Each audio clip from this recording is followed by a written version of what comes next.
All right. Hello, everyone. Thank you all so much. You get two of us tonight. It's so exciting. Yay. I want to thank you all so much for coming, for joining us. This is Left Bank Books and Porter Square Books welcomes #1 Indie Next pick for June, Joshua Henkin, who will discuss his celebrated new book, Morningside Heights. Tonight, Henkin will be in conversation with Pulitzer Prize and National Book Award finalist Rebecca Makkai. And Left Bank Books is St. Louis's oldest independent bookstore. We offer curbside pickup and delivery to anywhere in the country, anywhere in the world. We are very happy to be able to have our customers coming back into the store. So you can find this incredible book on our front table. We are very happy to be able to bring our event series virtual. We believe that events are a way to expand your mind and bring in new thoughts to make the world a better place. We hope that you enjoy this event, and we hope that you support Left Bank Books by purchasing a signed copy for you or for your friends at left-bank.com. And I will say this for Porter Square Books, purchasing books from Left Bank Books or Porter Square Books allow us to keep our bookstore and staff operating, and it allows us to keep this event series going. So we both thank you for your support. I am Shane Mullen. I'm the events coordinator for Left Bank Books. I help produce our hundreds of author events each year with a fantastic team here in St. Louis. We will be taking questions from you, the audience, at the end of the event, so you can type your questions as a comment at any point in time. And be sure to follow Left Bank Books on Facebook and YouTube to be notified about all of our fantastic virtual events. Over to you. Thank you so much, Shane. My name is Lila. I'm the events manager and a co-owner at Porter Square Books, and we're really happy to be here alongside Left Bank Books for this evening's talk with Joshua and Rebecca. So hello to all our Cambridge friends and our new friends in St. Louis and all corners of the internet. Nice to see you all, and we're really looking forward to this talk. So if you don't know us already, Porter Square Books is an independent and employee-owned bookstore in Cambridge, Massachusetts on the traditional lands of the Wampanoag people.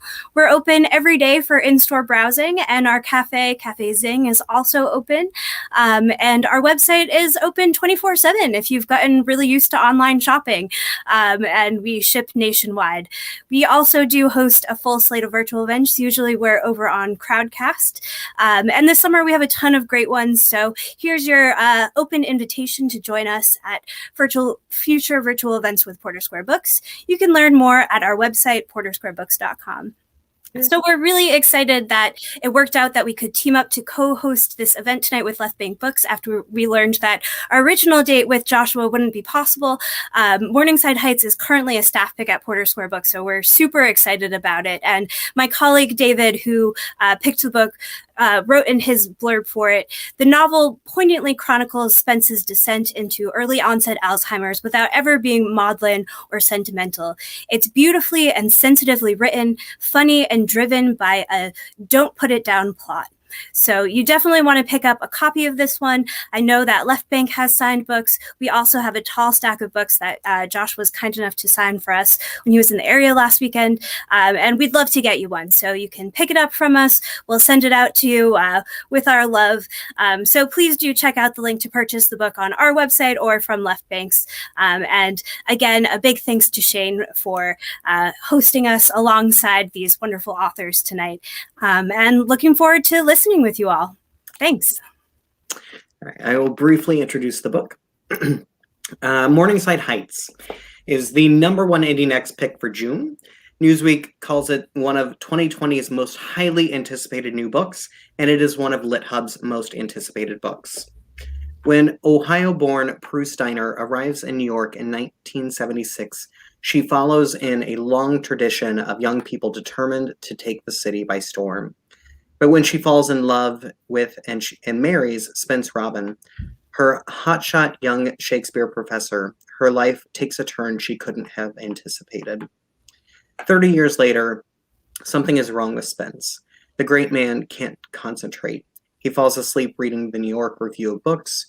With their daughter, Sarah, away at med school, Prue must struggle on her own to care for him. One day, feeling especially isolated, Prue meets a man, and the possibility of new romance blooms. Meanwhile, Spence's estranged son from his first marriage has come back into their lives. Arlo, a wealthy entrepreneur who invests in biotech, may be his father's last best hope. Morningside Heights is a sweeping and compassionate novel about a marriage surviving hardship. It's about the love between women and men and children and parents, about the things we give up in the face of adversity, and about how to survive when life turns out differently from what we thought we signed up for.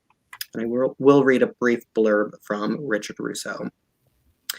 You know a novel is good when the thought of leaving the world it creates and the people who live there fills you with sadness and a profound sense of loss. Joshua Henkin's Morningside Heights is just such a novel. And now about tonight's speakers. Joshua Henkin is the author of the novels Swimming Across the Hudson, a New York Times notable book, Matrimony, a New York Times notable book, and The World Without You, winner of the 2012 Edward Lewis Wallant Award for American Jewish Fiction and a finalist for the 2012 National Jewish Book Award. He lives in Brooklyn, New York, and directs the MFA program in fiction writing at Brooklyn College. And tonight, he will be in conversation with Rebecca Makkai. Rebecca is the author of The Borrower, The 100-Year House, which won the Novel of the Year award from the Chicago Writers Association, and Music for Wartime. Her work has appeared in the Best American Short Stories, Harper's, and Tin House, among others. She lives outside Chicago with her husband and 2 daughters. And there are some things missing from that bio because Rebecca Makkai is also the National Book Award and Pulitzer finalist of The Great Believers. So, and a fantastic person. So I'm very excited. And if you would all please help me in warmly welcoming Joshua Henkin and Rebecca Makkai for Left Bank Books and Porter Square Books. Hello. Hello. Thank you. Yay. Yeah, that's a slightly old bio. Well, but thank you for updating it there at the end. I was like, there's stuff missing from here. Like what? Yeah. I like it. My favorite is when someone introduces me and it's like they just found something on the internet from 2007. And it's like, she's had a story in the Iowa Review. Here she is. Thanks. It's true. Yeah. Well, Josh, welcome to St. Louis/Boston. I am so happy to be in St. Louis/Boston. My brother is a lifelong, for reasons we can't figure out, St. Louis Cardinals fan. He went to school in Boston, so I feel like this feels like the meeting of the geographical minds. And I like it. I'm really happy to be talking to you, Rebecca. I really love you. Absolutely. Well, thanks. And you're in Brooklyn. I live in Chicago, but I'm in Vermont right now. So we really have a big swath of at least the eastern half of the country covered here. Yeah. Which actually, speaking of geography, so one of the first things I want to ask you, so this is not going to sound like it's a question about geography at first. I was thrilled to see your stellar review in the New York Times very recently. And this was, I don't, and maybe you're someone who doesn't read your reviews. So should I be here? Do you? Okay. Do you not read your reviews? I do. But there's once in a while, there's that person who's like, oh, no. They're like some kind of. I remember Michael Cunningham's review of The Great Believers. It was that was hard stuff. Director of the MFA program at Brooklyn College before me. And so anyhow, yeah, he's. Oh, fantastic. Yeah. So the review, I was thrilled to see. So I understood they picked Jean Hanff Korelitz, a wonderful novelist, largely because, I think for many reasons, one of which is that she lives in Morningside Heights. And it cracked me up because my really only experience with Morningside Heights is staying in Jean Hanff Korelitz's apartment. She's a good friend, and I've stayed there and gotten to know that neighborhood. I'm Hungarian, so I love the Hungarian pastry shop, even if it's not totally Hungarian. So I was thinking of her throughout this book and going, oh yeah, I know this neighborhood because of Jean. And then she's the one who ended up reviewing your book and giving it this spectacular review, which it deserved. So my question on all that, besides do you read your reviews, I was actually just curious about your relationship to the neighborhood, to that Columbia University part of the Upper West Side. Can you talk a little bit about, have you lived there? Yep. I spent the first 18 years of my life in Morningside Heights. Like Spence, my dad was a professor at Columbia. for many years. And like Spence, he also developed Alzheimer's, though much later than older than Spence did. He was in his late 80s and still teaching well past the time he should have been. But yeah, I mean, I know Morningside Heights as well as or better than any neighbor in the world. My mother still lives in the apartment I grew up in. My wife teaches at Barnard. My brother lives 5 blocks away. So if you hold by right what you know, Morningside Heights as a neighborhood counts as that for sure. That's perfect. I love it. So what did your father teach at Columbia? He taught law. He taught constitutional international law. He was expert on human rights. Oh my God, that's fantastic. Yeah, I'm a child of professors too. My parents were both linguistics professors at University of Illinois at Chicago, which is not nearly as pretty as Columbia. It's like, but you know what it's like to be. I mean, so I lived in Morningside Heights for the first 18 years. I now have lived in Brooklyn for the last 20 years. And in between, I lived in a bunch of college towns. I lived in Cambridge, Mass. I lived in Berkeley, California. And I lived in Ann Arbor, Michigan. And I kind of feel like, one of the things that's interesting about Morningside Heights is that it is part of the big city, but it's also weirdly a college town. Yes. You know what it's like to be a child of professors. There's this kind of weird way in which like someone who's read by 40 people is world famous and they're recognized on the streets. And so that's sort of like the between like the academy and the rest of the world. Yeah. I feel like it underlies certain things in this book. That is fascinating. It makes total sense. And it was something that I identified strongly with as I read. And it is that kind of mini, microcosm of celebrity. It's also this sense of like, your parent being someone who other people almost worship, really put on this academic and intellectual pedestal. And then you're dealing with them on a human level, maybe on a slightly pedantic level, which goes on with Spence in this book, right? The vocabulary and grammar quizzes he gives, especially his son. That was all, particularly with my father, very familiar to me. I felt like you hit that nail right on the head. Yeah, I have a bunch of friends who are academic brats, and I feel like we understand each other in a certain way that's sort of hard to describe to outsiders. Sorry, my big Newfoundland is barking in the background. What's the dog's name?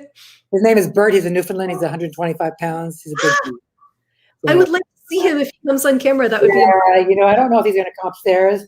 It's colder downstairs. He likes to sit near the door and bark. Oh, great! Even though you don't see him. Hopefully, my dog will not make an appearance because she's shrill a little bit.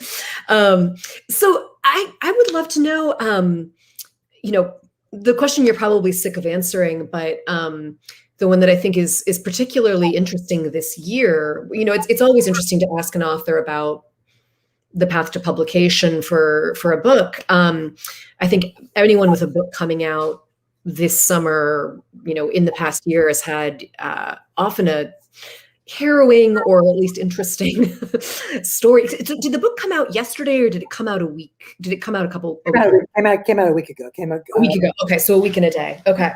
So was that always the original publication date? Was it delayed? What was the? It was supposed to come out a year ago in 2020, and then Knopf decided to delay it. And everyone says to me like, that must have been frustrating. And I joke that it's like counting a baby past term, which obviously I don't know firsthand. But I was incredibly grateful to Knopf for pushing it off. I feel like, last June with COVID just underway, I think no one knew exactly how to publish a book.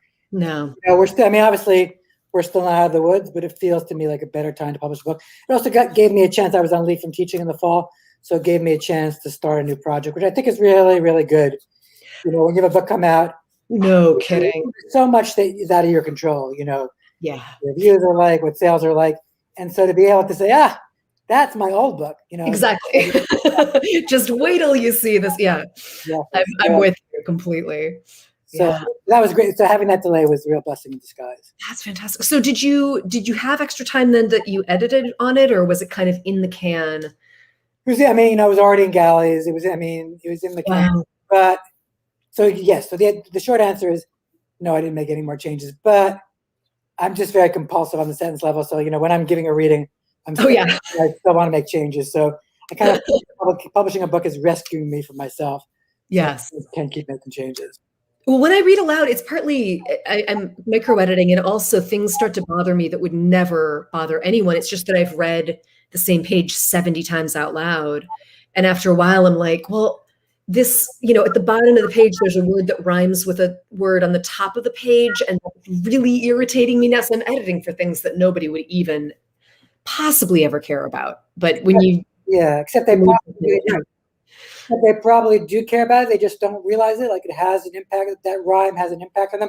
Yeah, I always tell my students, you have to read your stuff aloud. And my wife, who's an academic and who sits at the desk behind me here, she's not there right now, but she'll stop where we work, kind of like toddlers in parallel play. And sometimes she'll say to me, Josh, you're humming. And that's basically, she's right.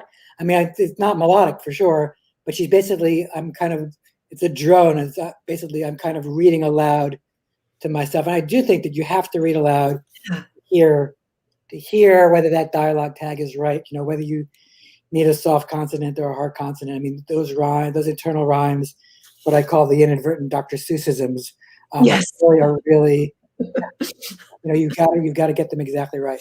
No kidding. One of my favorite experiences ever staying at a colony, an artist's residency, was I was next door to a wonderful Chicago author named Eric May, who he asked me at the beginning of the residency, like, is this going to be okay with you? And I said, of course. He every night at about 8:30, 9 p.m., he would read aloud what he'd written that day, but he'd do it while he was pacing circles around his room.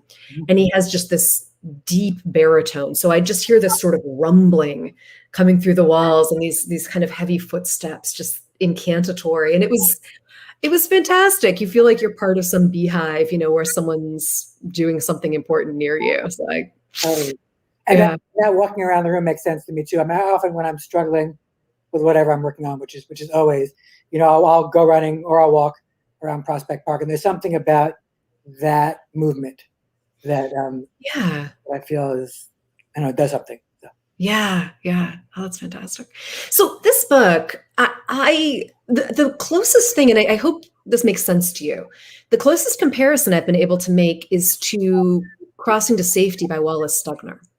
Does that make sense to you? It does, and it's one of my favorite books. Yay, good. Okay, I'm glad you weren't like, I hate that guy. My second novel, Matrimony, was in really deep ways modeled on that book. And this book is different from Matrimony, but I do think, a book about a long marriage that sort of, jumps through time. Yeah. Think about, Richard Yates's Revolutionary Road also as a book that's very influential for me. Say that again. Which one? Richard Yates's Revolutionary Road. Oh, sure. Okay. Another book about a long marriage. Yeah, I'm interested in characters, following them through the long haul. Yeah. And sort of alighting for certain moments and then flitting off to other moments. This is really, I hope that people who read this and love it, as they will, appreciate how hard it is to make people care this much. And that Richard Russo blurb was completely, germane to the, you don't want to leave this world behind. You're completely hooked. I was really, riveted as I read, but how hard it is to do that without a ton of major plot twists. This is really, things happen, right? It's not like someone's staring out a window for 300 pages, but, the thing, basically, if you've read the flap copy that Shane read, you basically have the plot of the book. There aren't that many surprises beyond that, right? But the fact that you weren't luring us in with mysteries, you weren't withholding information, you weren't promising, high stakes suspension kind of things. It is entirely psychology and the vicissitudes of actual life that keep us hooked. How on earth do you do that? Well, I could ask the same of you. I mean, yeah. I mean, I feel like, James Salter said, "Life is weather, life is meals," and I kind of do feel that. I feel like life is the small things, and I mean, I think, especially if you're writing a book about Alzheimer's, and unfortunately, there's not a lot of mystery in terms of what's going on to the patient. I tell my students, don't write a story about a ball rolling down a hill. Downhill. So I think if you have a novel that's about a ball rolling down the hill, you have to make sure that the novel is really not exactly about the ball rolling down the hill. It's really about how others react. Yes. To that ball. So I feel like I wrote 3,000 pages over 8 years, and I found the book in there. And, for me, fiction's about character, and it's about the small moments. So, for instance, there is a moment when there's a scene in which Spence is diagnosed, and it's, I guess it's a heartbreaking scene, or it's supposed to be a heartbreaking scene. I went through that with my father, and that's sort of a predictable scene. I don't mean predictable in a bad way, but that's sort of like, oh, okay, this is when the diagnosis comes. This is when you realize that he can't, count backwards by 7. But in some ways, I'm more interested in the smaller, surprising moments. Like there's a scene when he's declining where there's a mouse in the house, and Prue, his wife, wants to catch the mouse the way most of us would want to catch the mouse, setting out mouse traps. But Spence wants to catch the mouse with his own 2 hands. And Spence is not someone, he's kind of like, doesn't really want to have a body. He kind of has one begrudgingly. He's not a mouse catcher by temperament. No. What the really painful thing for him and for Prue is that he's no longer capable of finishing his book. He kind of transfers that onto, the physical performance of trying to catch a mouse. And that scene, if it works, is supposed to be sort of like funny and heartbreaking at the same time. But I'm interested in those kind of scenes, like the mouse catching scene, more than I'm interested in the scene that you'd expect, the diagnosis scene, which is important, but is less surprising in some sort of way. Right. There's slight moments of kind of hope, and it's like, well, but what do we really, I'm not really reading to find out, is he suddenly cured? Like that's kind of off the table, right? So I'm reading for these other things. I have to backtrack though, because I think I heard you say something that I definitely need more explanation. Did you say you wrote 3,000 pages over 8 years? Can you? That's what I always. Well, I'm curious. I mean, I'll ask you this in a second, but like how you revise. But I mean, that's how because I'm so compulsive on the sentence level, I worry that if I revise too soon, that like I'm playing with the ornamentation on the doorpost before the foundation is built. So I feel like I really need to just write a lot of pages. And that's how I get to know the characters. And then I find the book there. Do you revise more, Rebecca, as you go along, or like how do you revise? I think I revise as I go. I do a lot of mid-book outlining. I certainly end up throwing things away, but it's not sort of. I don't usually write swaths and then chop it down. Although maybe I should. No, I'm not sure it's the most efficient way to do things. It's how. My temptation is to revise as I go along, and then I'm afraid that I'll get too attached to a scene that doesn't belong. So, I hate first draft. I feel like the first 6 years are the down payment on the last 2. Like I really, I love revision. But, did your other 2 books take you about that long as well, or have they been? Yeah, they've all. I wish I wrote faster. I write every day, so I have no good excuses. Matrimony, the second book, actually took the longest. That took 10 years. The other ones, the road actually took 6. Sweet Girl Touching took 4, anywhere from 4 to 10. I think 6 is probably about my average. So how long does it take for you? First book took 10 years.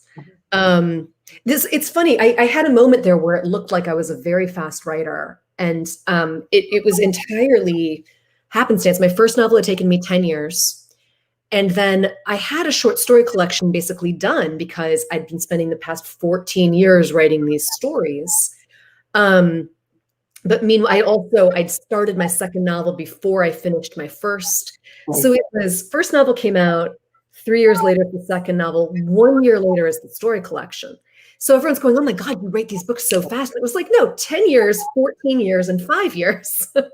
Like, don't get your hopes up that there's going to be another one next month. And then the Great Believers was more like 3 or 4, and which I think that's going to be, I think for literary fiction, there are a few people, Joyce Carol Oates, et cetera, who can, do stuff very fast. But, that 3 or 4 year at least gap is kind of the cooking time. It's like, it can be done, but has it developed any flavors? Let it. Yeah.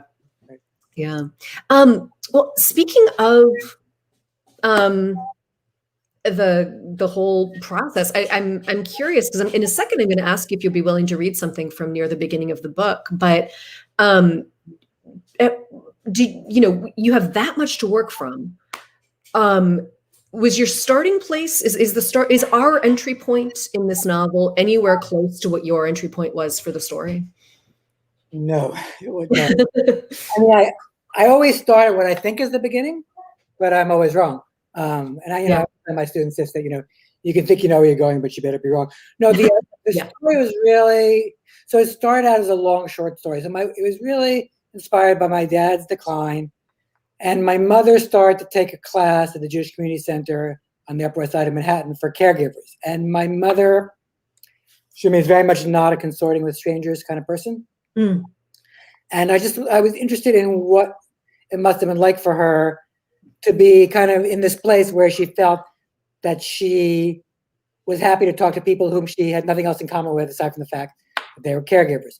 Mm-hmm. And so the book started as a story that took place really entirely at the JCC between Prue and some people she meets there. And then, by the 8th draft, the JCC was gone. And it was clear to me that I was writing about a family. So wow. It wasn't where it started, yeah. Yeah. I think it's so, once in a while, I interviewed someone the other day who, said that one of the entry points for the book, the first line came to her, she wrote from there.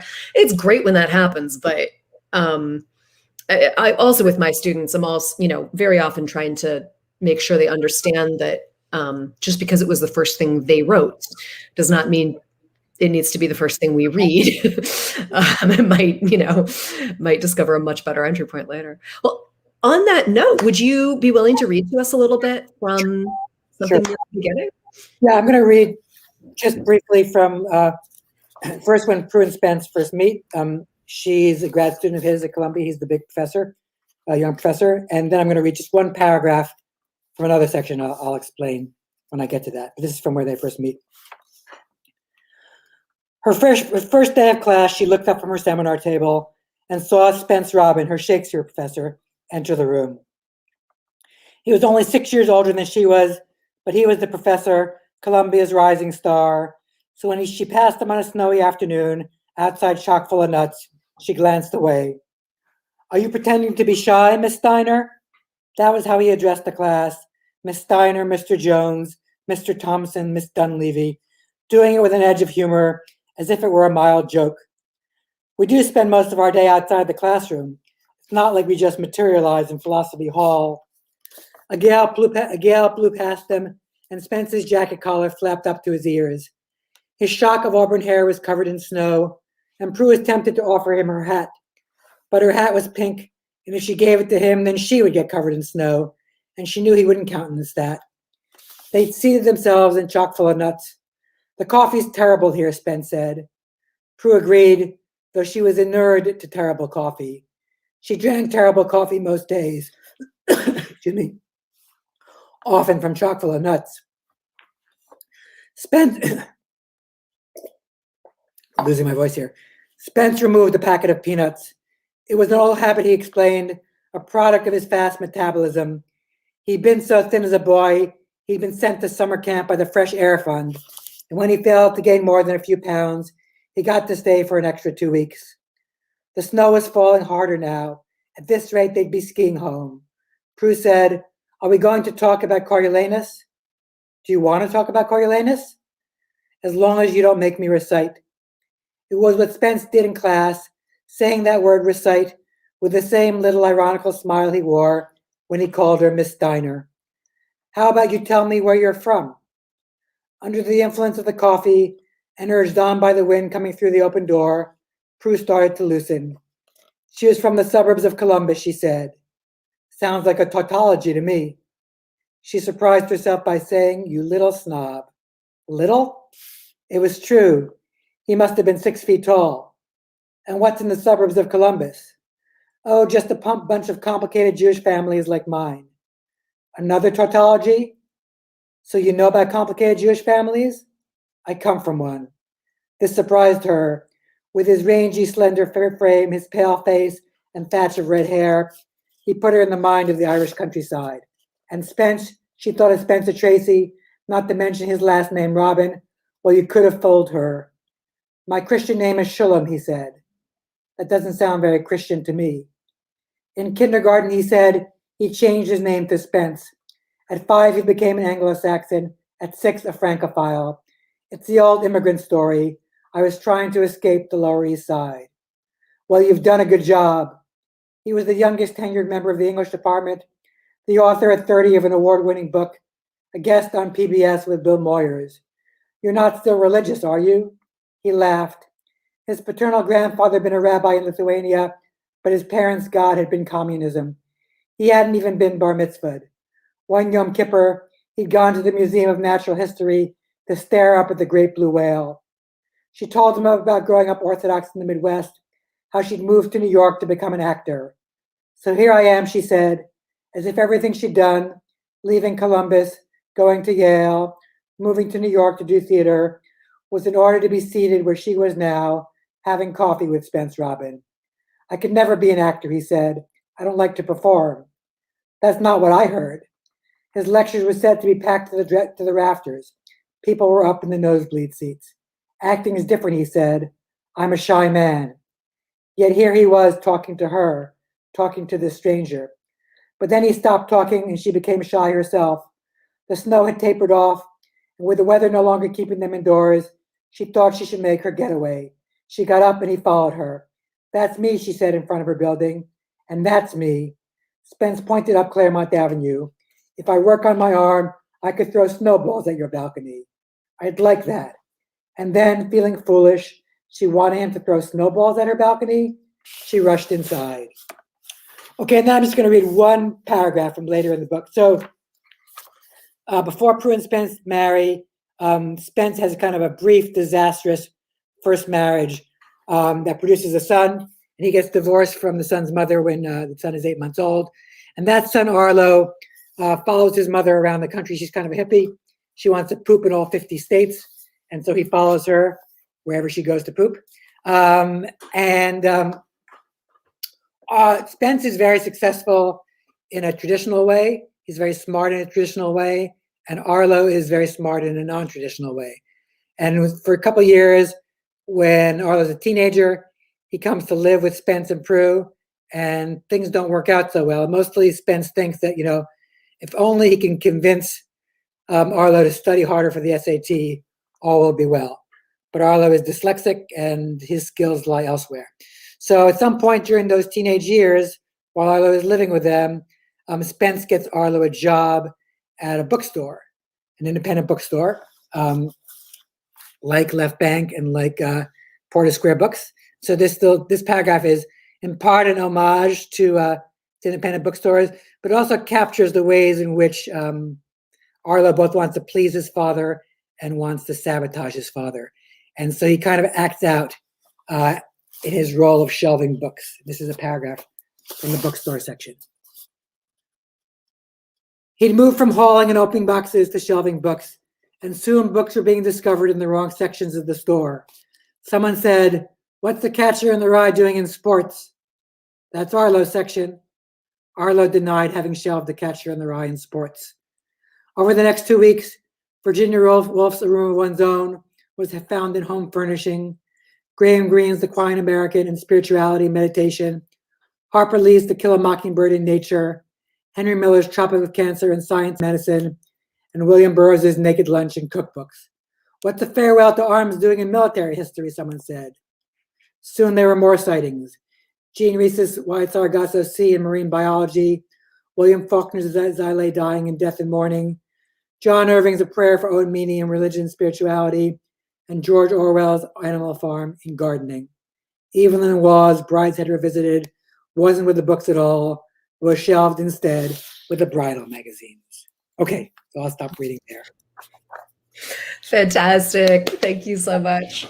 And this is a good time to remind people, I have a few more questions for Josh, but then in a little bit, I think Shane and or Lila is going to come back, and any comments or questions particularly that you have, if you type those, just tune me out and type your questions in the comment box, and then tune back in when Josh is talking. And then we'll have, in 5 or 6 minutes or 10 minutes, we'll have some good questions to ask.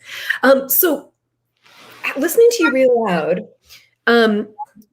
raises a question for me. I don't know if you saw, there was a fascinating article, I think earlier this week in Slate from Laura Miller, the Slate Books desk person, talking about audiobooks, and specifically about the difficulties of casting books with representation of different kinds of people, different accents, different ethnicities, without that becoming, wildly problematic. And I think often I listen to a lot of audiobooks. They've improved dramatically in the past 10 years or so. There used to be some, men reading where every female character sounded like Miss Piggy, for instance.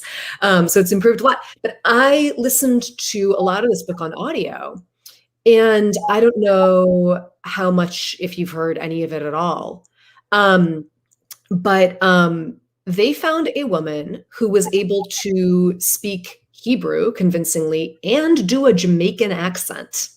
And those are not, the Venn diagram between those is pretty slim. Have you listened to it at all? I have not. And yeah, I really wasn't involved. I mean, Random House asked me, they suggested this actor, and I said she sounded great. But yeah, there are a lot of different characters from different backgrounds. There are. So that's no mean feat. My last novel was turned into a movie, and that's also a really interesting process. I wasn't involved, but to watch. I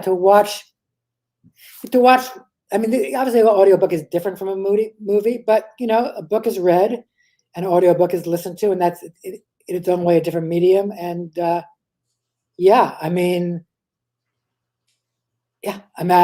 so glad they didn't ask me to do the audiobook. Oh, good God. Yeah, no. For sure. And then the one thing, as I'm sure they have just very close to the end, they have a male actor come in to read this one section in Yiddish, right, as a voice, like a kind of it's cool overlaying technique that they had going on. Worked really beautifully. So basically, I mean, I never listened to my own audiobooks either, except I'll listen to like 10 seconds here and there just to kind of see.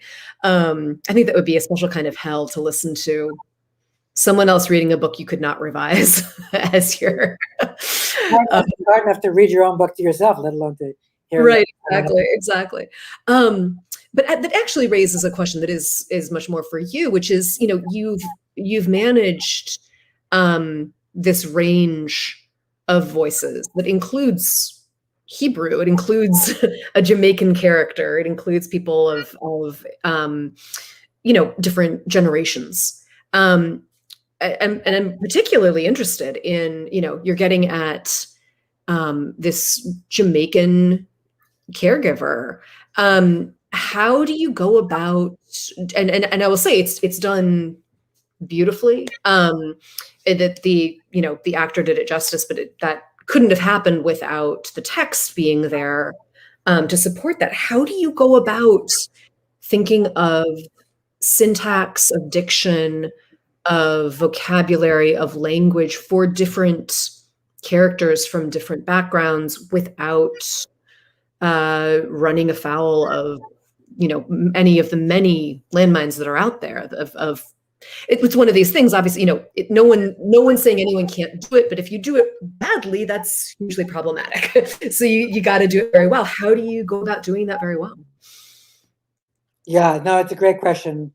And I'm sure, I don't want to presume, but I'm assuming that it's something that you thought about in writing The Great Believers, as a woman writing about gay men in the AIDS crisis. And I think, issues of cultural appropriation. And I thought about this too, when I was writing this book. And I guess what I'd say is I think you have to I guess I feel like you always have to get it right, no matter what. Yeah. Whoever you're writing. And then obviously, when you're crossing cultures, when you're crossing various things, the stakes of getting it wrong are higher. Yeah. But you still have to get it right either. In other words, so yeah, if I screw up a middle-aged white guy, it's not as bad as if I screw up a Jamaican caregiver. Yeah, right. But as a fiction writer, it's my job not to screw any, middle-aged white guy either. So, I feel like I really, there's only one exception. There's one scene in which Ginny is the caregiver. There's only one scene in which we're actually in Ginny's head when she takes Ben shopping for a nightgown for Prue. But the rest of the time we're in Prue's head and not in Ginny's head. That was important to me. But I also felt like I really wanted to write about that relationship because when my dad was declining, and my mom was younger than he was, and she was still well. So she was obviously doing a lot of care for him, but also in the last couple of years of his life, he had full-time care in their apartment. And there are so many issues, certainly of class, inevitably, but sometimes also of race. And, I think the temptation for the family is to feel like, oh, the caregiver, she's part of the family. But she's not. She's a paid employee. There are power hierarchies there. Jeannie has her own family. She has her own son, Rafe, who has his own ambitions. And I think of Prue as like a kind of good white liberal. But, when you're dealing with sickness and with family, you can overstep your bounds. And I think Prue does some things she's human. She does some things where she crosses some lines, and that was very important to me. But I'm also interested in just the ways, when you're writing about a family, so there's a history there. And it's not like someone becomes important to someone else all of a sudden. There's just years and years and years there. What's so interesting about a caregiver position, beyond all the power issues and the issues of class, is just that someone who's an utter stranger one moment becomes very intimate with your body and your soul quite quickly. Right. And it's always hard for me to remember because I write so many pages, I can never remember what I throw out. I don't believe that this is in the final draft because it didn't fit in for whatever reason, but the spirit of it is in the final draft, which was there was a scene in which Spence calls out and Prue runs back to the back of the apartment to tend to him. And he says, "No, I want Ginny." Oh. And I feel like there's something about that that's obviously, it's just so complicated because, obviously Prue and Spence are much closer to each other than Spence and Ginny are. They're married to each other for years. My mother and father were married for 50 years. They had a wonderful marriage. But I think at the end, Ginny knows the physical routine better than Prue does. She knows how Spence likes his grapefruit cut. She knows, when he needs to go to sleep. And I think that's both heartbreaking for Prue, but also kind of a relief because she also has her own life. And so I think the way in which that caregiver is both really not a member of the family. They're an employee and they need to be treated with respect, the respect that an employee deserves, but also the ways in which they become closer to you than a family member is. It just feels to me like the richest and most complicated and most dangerous sort of relationship out there. And that's why I wanted to write about it. Yeah. Well, and one of the things that, something that I think a lesser writer might have been tempted to do was only show Ginny in relation to the family, rather than giving her her own life, her own son, who is a full-fledged character, her own backstory, her own, that she felt like someone who existed when she left the room. She doesn't come into being when she's with these people, which is, I think, how we often write about or depict in the movies caregivers, people who are, working as cleaners, as any kind of domestic help. And it's often, unfortunately, how we think about those people as well, which is, of course, deeply problematic. So I think that the time you spent on her and the texture that you gave her life, I think, paid off tremendously. I mean, thank you. And that was really important. I wanted Ginny to be, I think again about Michael Cunningham, we talked about before. Michael talks about how you have to think of your most minor character in your novel as a major character in another novel, yes, a cameo appearance in your novel. Yeah, I feel that's true. I mean, Ginny's certainly not a minor character at all, but she's not the protagonist. But I think also, Spence has a sister, Enid, who I see as a really important character, as a way of sort of shining a light on Spence's vulnerability. right. Childhood was like, but she's there really. She's occupied. She's also been in a car accident and she's mentally handicapped. So I see her as a really important character, but very little real estate in the book. And so Right. You have to take your minor characters and paint them with a few really good brushstrokes. So Yeah. I feel strongly that your minor characters are as important as your major characters, even if they take up less page time. I have this weird favorite moment in Shakespeare, which is, I don't think anyone else's favorite moment, which is, it's in Henry IV Part 2. There are all these noblemen, there's all this king making going on, and they're at this country house and they're discussing all the intrigue at the court. And then they're not in London, they're somewhere else.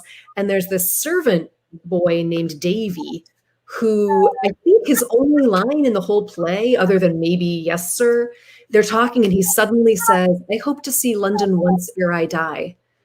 And that's it. Okay, Davy, I hope that for you too. And I think it's meant to, have some kind of contrast, with the two worlds. Maybe he was auditioning a young actor and really owed him a line or something, but just, who thinks to give that line to the servant boy who's just there to hand you a paper? And it's basically to your point. I think imagine things from every possible angle. So that's great. Shane is back. And I hope that means there are some questions and people should keep typing questions. Yes, exactly. So we do have a couple of questions in the chat right now, but I want to encourage the audience, which thank you so much for being here this evening. And both of you, thank you so much for this incredible conversation. Rebecca, your questions, I had questions written down and I'm like, well, she answered that or asked that one. You are so great at asking the questions to bring out the beauty of this book and the incredible kind of magic. It is magic. I'm like, there was some real human talent that went into it, but yes, it is almost magical how incredible this book is. So let's ask the first question from the audience, but then I have a question. Actually, I want to ask my question because it does immediately relate to what you were talking about just now. And that'll give the audience a little bit of time to think of their questions as well.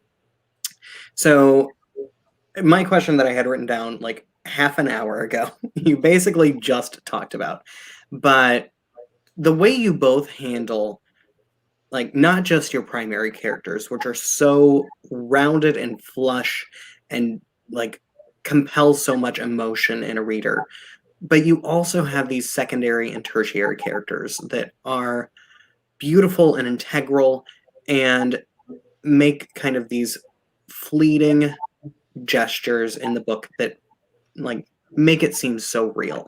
And I'm wondering if, especially, thank you, Rebecca, for pointing out the when you said, Josh, that you cut the book down from this magic or massive thing. I was like, wait, did he really just say that? Yeah, apparently. So I'm wondering if, in the editing process, how do you fight for those characters that you have put so much time and compassion into that might just not be able to make it into the final book? Rebecca, you want to answer that? I can give an answer while you think of, I'll say that I think having overwritten, having done more work either off the page or in draft form for a character means that when they are reduced to a single scene or a couple of lines, there's tremendous depth there. They're not just there for the main character to bounce ideas off of. They have, the thing they're going to say is the kind of, I hope to see London once ere I die kind of like, oh, you've actually thought about this person. So the line that comes out of their mouth, the thing they do, is not the thing that just serves the moment and the scene. It has the force of a human behind it. Yeah. What about you? Yeah, I totally agree. I mean, sometimes after a workshop, I'll say to one of the students who's been up, well, I don't really feel like you know your characters as well as you need to. And I'll ask them a series of questions about the characters. And if they're particularly defensive, as they occasionally are, they'll say, well, I don't know why that has to be in the story. And the answer is it doesn't have to be in the story, but you need to know it. And I think that's what Hemingway means by the tip of the iceberg. That, if you really know your characters, then what's sticking out of the water, the tip of the iceberg, implies the whole tip. And if you don't know your characters, then all you have is the tip, and it's not implying a bigger iceberg. But then I also think that in terms of sort of fighting for your minor characters, what you're saying, Shane, is that because I don't believe in fighting for anyone who does. In other words, I'd be happy to cut a character I love who doesn't belong. I mean, it's and I do believe in killing your dog. I mean, here's one example. My favorite scene in the book is not in the book any longer. But not only that, I made all sorts of mistakes in early drafts just to get this scene in the book. And it took me forever to just give it up. But so in early drafts of the book, Spence is not a Shakespeare scholar, but an art historian. And it was not working for any number of reasons. First of all, because I don't know anything about art history. And so I was totally unqualified to write about an art historian. But also because Spence is deeply aesthetic. He's very much not about the physical. And it's kind of hard to imagine an art historian who is as aesthetic as Spence is. But I had this, what I still feel, if I'm allowed to say so, is an incredible scene in which he's declining, and they go to a cousin's bat mitzvah. And so the proverbial bat mitzvah slideshow comes on, and Spence goes over to the father of the bat mitzvah girl, who is kind of being the MC for the slideshow, and he takes the pointer, and while the various slides of the girl, playing tennis and snorkeling, he conducts an art history lecture. Oh and my God.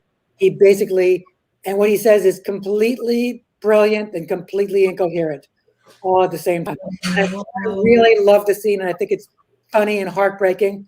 And I was clearly trying to do whatever I could, and I was willing to, for a time, just sacrifice everything to keep that scene. And then I was like, "You're crazy! Not an art historian.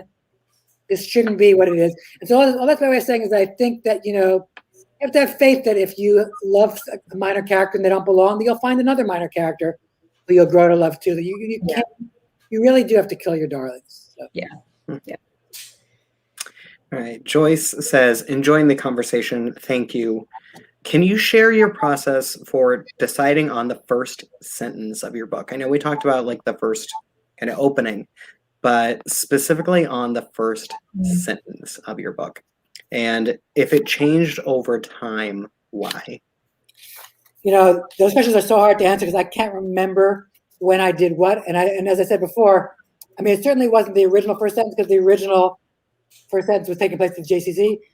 And I think Garcia Marquez was the one who said that once he has the first paragraph of the book, everything else follows, which is why he finds a novel 12 times easier than a collection of stories, because he needs 12 first paragraphs for a collection of stories and only one first paragraph for a novel. But I actually think it's true, and although it's not conscious, I think the novel is incubating in the first sentence. So I'll be the first sentence. Growing up in Bexley in the suburbs of Columbus, Prue had been drawn to the older boys, thinking they could take her far from home. And that is what the book's about. I mean, in other words, the book moves very fleetly through time, in that first section. I think in part because when I got to the 100th draft, I realized what the book was about, which is it's really about this very smart, accomplished woman who, for whatever reason, because of the era in which she lived or because of who she is, how she's hardwired, our culture, whatever the reason, gives up her ambitions for her husband and really hitches her star to her husband. And then when he starts to fail, she feels that like it's her failure too. That's what the book is about. Mm-hmm. Even though Spence is only 6 years older than she is, he is metaphorically a lot older than she is. Right.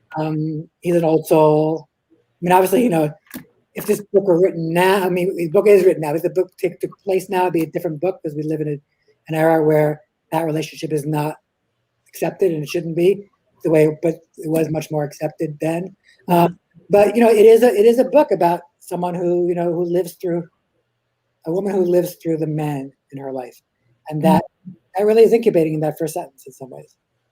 Yeah, it's not so much. I think sometimes the first sentences come early and sometimes they come late, and you might try out many different openings, many different lines as the first sentence, but the one that sticks is one that, is orienting us to the world. It's maybe, intriguing us in some way. It's doing all those things that a good first line should do.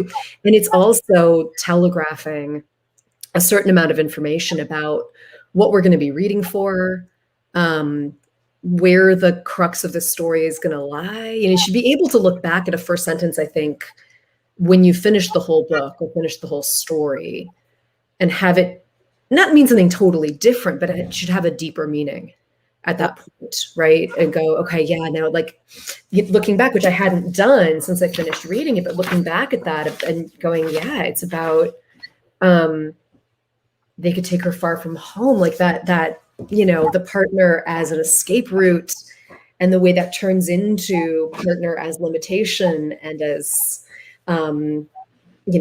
obligation. There's so much in there that sentence is transformed for me having read the whole book. Absolutely. So that's, yeah. My final question for both of you. So Josh, since your book was supposed to come out last year, I'm wondering how far into like the 8,000 pages you are on your next book. And Rebecca, not exactly the same question, but I am wondering if you are working on something. Rebecca, you want to start? Yeah, I'll go first so you can have the last word here. I have a novel due to my editor on September 1st, which a friend advised me I should think of that as August 31st, because if I tell myself September, that sounds way later than August 31st. It's like the $1.99, So I'm actually, we sold it on partial, meaning my editor saw 2/3 of the book and bought it. It's the same press. It's Viking. This will be my 5th book with Viking, which is unusual to stick that long with one press. It is a boarding school novel, actually, but it is an adult novel. It is not particularly about teenagers. And there's a murder, there's all kinds of fun stuff. And I'm trying to actually have a book-shaped draft by Monday. I'm pretty close. I just have a few more scenes to write. It might be a little overly ambitious, but I have a couple people waiting to read it, and we'll see. I'm telling people it's like it's a little bit of The Secret History in vibe. It's a little bit like say a separate piece by John Knowles meets Serial, the podcast. Is kind of where we're going. So sign me up. That sounds great. And so it's told, when you say it's an adult, you mean it's told in retrospect, or it's told with an adult sense? It's largely retrospective. It's really about it is about people in their 40s reconvening for a retrial of someone who was most likely falsely imprisoned for something that happened when they were in boarding school. So looking back, but also plenty of present day action for these people. What about you? What can you say? That sounds great. I'm really excited to read it. So, thank you. So I'm trying to not write 3,000 pages this time. I'm trying to do it like Rebecca and revise as I go along. I don't know how it's going to work for me to do it that way. So I have most of a draft of a really bad, but hopefully things have to be bad first before they're good.